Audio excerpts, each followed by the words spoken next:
Dude, what's up? All right, so Canada Yes. just played one of the biggest games, really, ever for the country, but maybe one of the biggest in all the world this year. Beating Spain was really unexpected, but the way they did it, Yeah. we had a lot of fun here watching that live together with everybody. Hell Um, yeah, we did. Now they got a big game again. Slovenia, bro. It's gonna get sloppy. Man, I got to go back to what we saw with Canada, and there's very few times that I've gotten that excited about a FIBA game that was not a USA based team. um, that's just to me like the fact is that the way that that game went down and they wrapped the Canada team wrapped you around their finger, like you're sitting there and you're watching and for me the disappointment of Australia losing, it was rough, like I was still bitter about that, and then all of a sudden Canada just doesn't play like to what their capability, for really, let's just say it, 7 quarters in a row. 7 quarters in a row. They just don't play to what they're capable of playing at the level they can play. Brazil 4 quarters in a row, and then three first quarters here. And then they came out in that fourth quarter mark. And we talked about it beforehand. We discussed had to be the game plan in order to win because, these games, you don't see a 35 or 40 point quarter very often. If anything, I don't think it happened this year so far. So, they're 10-minute quarters. So for me, like I looked at that, and I'm just like consistently seeing this. Like if they don't have a chance to score 40 points, they have to score less. And watching how Canada just locked down wasn't truly impressive. And Shea, big shot after big shot, finding Dort hitting big shots. They just hustled, like they looked better when RJ Barrett was off the floor at some points, like, and that's not a diss against RJ Barrett. That's Not because a you had diss. Dort and Brooks out in the same time, shutting down everybody. Like, and it's again, they're not a diss against Barrett, but when you have the two best defenders, two of the best, I would say, five ISO defenders in the league on one team, it's going to cause issues, and that's exactly what happened when they had to go to that smaller lineup. They just closed them out, and it was beautiful, bro. I just completely beautiful. I felt bad for Spain because Spain had worked so hard, but I mean, like the reality is that like we're all about Oklahoma City Thunder players, and that's it. Like, like we just cheer for the Oklahoma City Thunder players, and Shea doing what he did and dropping that beautiful game was just everything, man. It was everything. Dort being there to be a part of it. I really appreciate so many things. There was so much to overcome for Canada. There were two massive possessions, or I think there was one 7 point possession where Yeah, man. Canada hit a three, and then Brooks got called for an intentional, a flagrant. They got two free throws and the ball back, and then they scored a bucket. So they scored 7 points before Canada got the ball back. So they went from Yep. being tied down seven. That was in the second half. There were so many things that they had kept having to overcome, but in the end, Shea led them there. It was beautiful. And man, what else can you say about him other than just saying like um, he's really come a long way? And when we say we're expecting more wins out of this team than other people, and one of Sure. the main reasons we think it's kind of silly to put like a cap on our potential playoff success by saying like, well, this team hasn't gone through the hard knocks. Yeah. Like, while you're discounting Shea's 2 years in the playoffs where he went to game sevens against the Warriors and the Rockets, Yep. the times he played with, Chris Paul, and Dort played with Chris Paul, and he played a game seven that was, epic. You're discounting the fact that they're having these experiences on the international stage, and now Shea's become like a first team All NBA player, but he's also got this international experience that would state Sure. like this is uncommon. Like Sure. we're used to this type of takeover, what Shea did. Yeah. That type of stuff happens in the NBA, Sure. but the Absolutely. international game isn't set up for superstars to run it. No. And we've seen that happen over and over and over again with the US, where like these guys who are just like international superstars go and play the international game and they can't figure it out. And then you see like international players who just have the best international game, but they can't really be effective in the NBA. Nope. So there's like a difference in the game approach. Absolutely. Shea plays both at the highest level. Yeah, dude. And you see it. And we had a listener put a comment out there. the other day. It was just like basically like, you guys are so lucky to get Shea. He's an amazing person and even better player. And that's truly exactly what we feel about Shea. What's Like up, Milani? every aspect of Shea's game and what he's able to do is truly spectacular. And Mark and I early on, like you look at the best of each player when they're young. Like and Shea was no exception. When Mark and I were scouting out Shea in the early times of the Thunder with Shea, we sat there and we're like, if Shea gets to his best ability, where will he rank as guards? Because his upscale, you sit there and you want to do that with all the guards, and you sit there and say the upscale, like the upscale is on Morant, the upscale on Tyrese Hilberton, whatever his name is. But you can go Halliburton, yeah. Halliburton. Thank you. I mean, you can go to all these different point guards in the league, and Cade Cunningham, and you can say what is their top line success, and you start understanding is okay, well, yeah, those are point guards, but Shea's not a point guard really. I mean, yes, he is. He plays point guard a lot, right? But he's the hybrid guard of this next generation. He's going to play small forward on defense sometimes. He's going to play shooting guard. He's going to play point guard. I mean, he's going to play all over the place. It won't be just a set position for Shea. And then you start recognizing like that's not normal. That's like how many of these other guys are playing, 5% of their minutes or 10% of their minutes in small forward positions. And you start recognizing like what Shea does and brings to the table is just way more, way more. And people will sit here and say Luka is the best guard in the world. And is yes, you know what? If you're just comparing them on the offensive side and nothing else, right? Nothing else, then Luka looks like he's the better guard if you're just comparing the offensive side. But if you're looking at their entire games, the defense, the understanding of not getting necessarily the assist, but the hockey assist, and what Shea does on like all aspects, block shots, steals, deflections, loose balls, like he does it all. And Luka does some of it, but he just doesn't get to that Shea level. And then you start asking yourself, like, would you rather a player like Shea, who's a team player, than somebody that you have to build around like Luka? You can pit a team like we have around Shea, right? And you're not necessarily building around Shea. You're building up Shea's teammates. But in order to build a team, it's all about Luka, Luka, Luka, Luka. Oh, it doesn't fit here, trade him. Doesn't fit here, trade him. Doesn't fit here, trade him.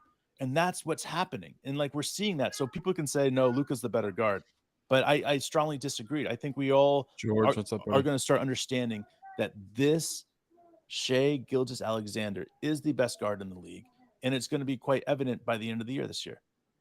When you think about how fast he George has Milani. risen to such a point and under what type of conditions, like Luca, you got Ja, you've got Trey Young, you've got these incredible guards that have really taken over the marketing element of the NBA.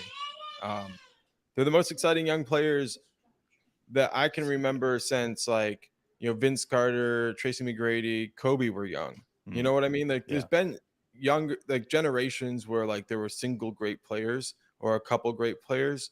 But it's another thing to look at it and be like, okay, all these great guards are putting butts in seats in their cities. And then all of a sudden Shea, late bloomer, passes all of them with the exception really of like you're saying of Luka and what Luka can do on the offensive end. But if you look at what Shea does when it's time to win, you're saying maybe Shea's the better player. They're going to get a chance for us to see who can get it done. But in the end, it doesn't always just come down to a single game. But this to me is classic basketball. We're going to look back historically and be like, this is when we realized how special this team was. I remember when 2010 was around, we were watching the U.S. do similar things with Thunder players. But one thing we even knew back then was the NBA game is different than FIBA, and you got to adjust how you play.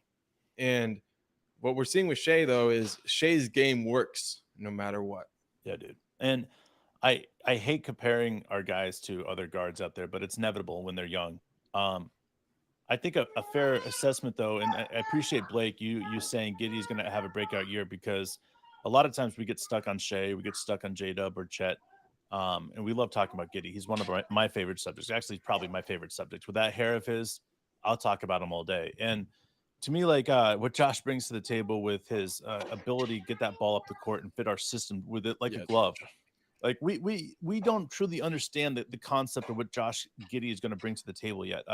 We can sit here and we can guess and say Josh Giddey could average 14, 9 and 8, but the reality is that I think Josh is a way better player than that right now. I don't think that it's going to be one of those things where we're going to put the ball in his hands in the beginning of the year to expect him to score 20 points a game. But by the end of the year, I think it's going to be known that Josh is going to be our second to-go-to guy. And the reason that I think Josh is going to work his way up to that second to-go-to guy is because if you see what he has done in this game tournament is too cool, actually, is the one that brought this up, that Shea and Josh Giddey has shot the same amount of shots in the tournament. Same exact amount of shots in the tournament. Did you know that, Mark? Yeah, because Too Cold told me, and I know the other part too. Right, But go ahead and tell me the other part, man. Who shot more shots, or who hit more shots?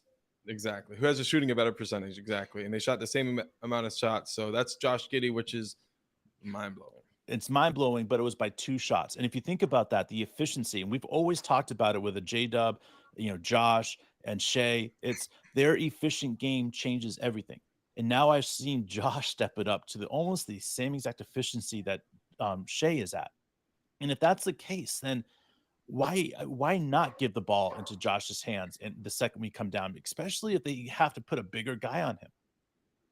Like if they have to pick a bigger guy on him, it's going to be a slower guy. Then Josh is just going to come down the court, lull him to sleep, and go low, finish, because he's finishing at such a high rate. It's insane. Like I sit here and I truly wonder. You've been an advocate of Dort coming off the bench for a while. You've been one of those guys that like Dort could be a 6 man on the year if he came off the bench, right? And maybe that's what's going to happen this year. Maybe that's what's going to inevitably end up happening, is because Josh Giddey is going to make it difficult for anybody out to be out there that can't hit the court in corner 3. And I look at the structure of this team, even Bertans, bro, who I think is probably the best corner 3 shooter in the league right now, right? Just because of what he's doing out there on the court is insane right now. And I think if you put him in the corner, you put Jay Will in the corner, you put any of these guys that Isaiah Joe in the corner, okay, they're lights out. The one player at this point, very given point right now, that cannot shoot lights out right now on that 3-point is Dort. And it doesn't mean he's not going to get there, right? But I think coming off the bench has showed me a lot from him coming off the bench with Canada. It showed me that he can come in the bench and be calm with that same fieriness. Doesn't take a lot of shots if he's not open. He is more in control. And I think that's the thing about I look at and I'm like, maybe coming off the bench for him, allowing us to get that other starter that's going to be a knockdown corner 3 guy, allowing Josh Giddey to be at his very fucking best. And that's where it's going to get scary, because Josh Giddey getting to the hole is going to cause everybody to collapse. Okay. Shea's going to the hole. Everybody has to collapse. J-Dub going to the hole. Everybody fucking has to collapse. And what happens when everybody collapses is there wide open men in the corners every single time. And if we shoot a high percentage from there, I don't think there's anybody in the league that's going to be able to stop our guards and our shooters. And on top of that, you just drafted a guy in Cason Wallace who can play top-level defense on the best players on the other team. I know people aren't ready to give him that, but he'll prove it pretty quickly. And then also much better 3-point shooter. And my biggest thing about Cason versus, and others, everybody's like, well, maybe this other guy. I get it. But with a guy like Cason, the reason why you want to give him an opportunity is because you don't want to draft somebody at number 10, who has the ability to be a star and then regulate them to the bench so that they don't end up living up to their fullest potential. So that's my theory. Do you remember what he said about like, Cason when we were in pre-draft for him? What'd you say? I said, George. Hell yeah, brother. Man. Appreciate that, man. Fuck yeah. We love you, man. I said about Cason, I said, if we drafted Cason is going to be Dort's replacement. It's inevitable. When that happens is completely up to Cason if we drafted him. That's where I'm at. That's where I believe. I believe that Cason is eventually going to be Dort's replacement because he's going to push him out because of the way he plays. But right now, let's enjoy Dort while we still have him. Let's appreciate the fact that Dort is going to break records on the defensive end this year again. And he's going to keep on breaking records, and he's going to keep on getting better at what he does. And if he comes into the game and he plays 22 minutes a game, allowing these other guys to play, and he's finding a way to be effective coming off the bench, then bro, we owe him a lot because we're going to see Isaiah Joe start. We're going to see Kaysen start. We're going to see Jay Will start. We'll see Poku start. You know, we'll see all these other lineups that will be crazy. And if you think about that and the different lineups that we can bring to the table that Coach D can really just experiment with until the moment comes of what? Crunch down time. And when that comes, we shorten that lineup and we know exactly who's going to be that starter for the rest of the year. And that's where it gets me excited because Coach D proved last year that he knows how to handle crunch time. And if you know how to handle crunch time, then you got a chance. You got a fucking chance to do something amazing in the playoffs, man. For sure, bro. Well, we love you guys. God, I know we're all excited. So tomorrow, U.S. Italy, Germany, Latvia. George, we're making this a short one today. Sorry, man. All right. So, any chance you want to try to catch a little bit of the Italy USA game? Well, you know what? I'm up for watching it. You know, so I mean, we don't have to have much people jump on here, but I'm up for watching it for sure, man. All right, and then so that's tomorrow, and then on Wednesday we got Canada, Slovenia, 7:30 my time, Yes. Oklahoma time. Dave, 8:30 your time. We hope everybody will join us. We're gonna see how many games we can get in between now and the finals on Sunday. But if it gets boring, we'll admit it because we really want Canada to win it. So here we go, baby. Let's get it, bro. George, we got you next time, bro, for sure. Yeah, we just sorry about it this time. Keep it short and sweet. Love you guys.